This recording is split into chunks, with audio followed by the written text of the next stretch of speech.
Hey guys, in this video I will show you how to fix NVIDIA stuttering issues. Alright, let's begin. First, right-click on your desktop and select Show More Options. Then, open the NVIDIA Control Panel.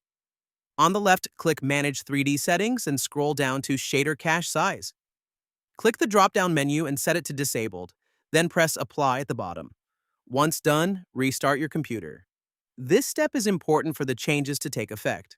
After restarting, open the Start menu, search for NVIDIA, and open the NVIDIA app.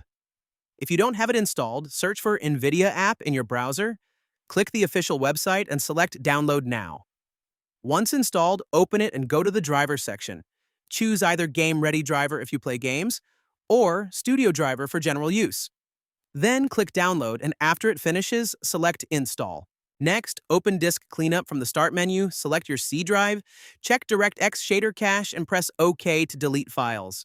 Finally, open NVIDIA Control Panel again, set shader cache size to driver default, and press Apply. So that's basically how you can fix NVIDIA stuttering issues.